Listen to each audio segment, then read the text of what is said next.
మీ ప్రభుత్వం ఏర్పడక ముందు మీరు ఏవైతే సమస్యల్ని గమనించారో ప్రచారం నిర్వహించే క్రమంలో ఆ సమస్యలకి ఇప్పుడు ఎంతవరకు పరిష్కార మార్గం వైపు చూస్తున్నారు? ఎన్ని కార్యక్రమాలు మొదలయ్యాయి? నాకు తెలిసి ఇనిషియల్ స్టేజ్లో ఉన్నవి ప్రతి ఒక్కటి కూడా అవి ఎంత ఫుల్ఫిల్ అవుతున్నాయని చెప్పేది కాదు. ఇప్పుడు ఇండ్లు కట్టలేదు అనేది ఒక విమర్శ చేసినాం.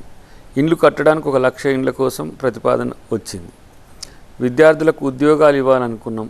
కోర్స్ గత ప్రభుత్వంలో ఖాళీ ఉన్న వాటిలో ఇప్పటికి దాదాపు 32,000 పైచీలకు ఏమంటారు నామినేషన్ ఏమంటారు వాళ్ళకు జాయినింగ్ రిపోర్ట్స్ వాళ్ళు ఇచ్చిన పరిస్థితి చూసిండ్రు. వాళ్ళు ఇప్పుడే పే స్కేల్ కూడా లేదని అప్పుడే ధర్నాలు చేసే పరిస్థితి కూడా వచ్చింది. అంటే ఏంటి, గత ప్రభుత్వంలో ఉన్న ఖాళీలను పూర్తి చేయడం మా లక్ష్యంగా ఉంది. దానికి టీఎస్పీఎస్సీని పూర్తి స్థాయిలో కమిటీని వేసినాం.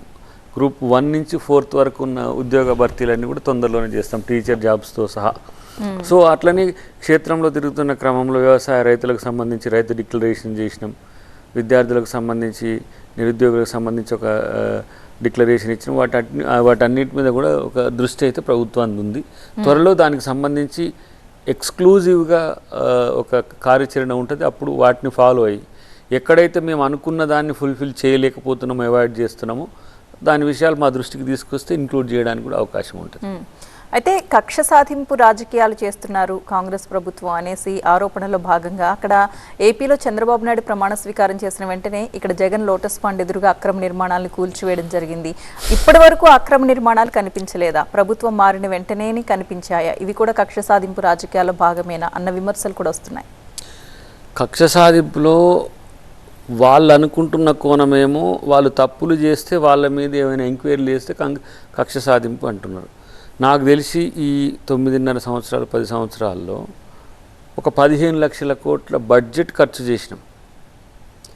ఇతరత్ర అప్పులు 6 లక్షల కోట్ల పైచిలకు మనం బయట నుంచి తెచ్చినాం. అంటే దాదాపు 20 లక్షల కోట్ల రూపాయలు 10 సంవత్సరాల్లో సగటున ప్రతి సంవత్సరానికి 2 లక్షల కోట్ల రూపాయలు ఖర్చు చేసినాం. మరి అంత మేరకు అభివృద్ధి సంక్షేమం కూడా కనపడాలి కదా. కాళేశ్వరం ఉన్నది, 1 లక్ష కోట్లు ఖర్చే అయింది. 1,49,000 ప్రతిపాదిత ప్రాజెక్ట్ అది. సో 1 లక్ష కోట్లు నికరంగా బడ్జెట్ నుంచి ఖర్చు అయిన దాంట్లో ఒక్క చుక్క నీళ్ళు రాకపోతే ఏమంటారు ఆ బ్రిడ్జే కొట్టుకపోయే పరిస్థితి ఉంటే అది అవినీతి జరిగినట్ట, లేకపోతే దాని మీద కక్షపూరితంగా ఉన్నట్ట?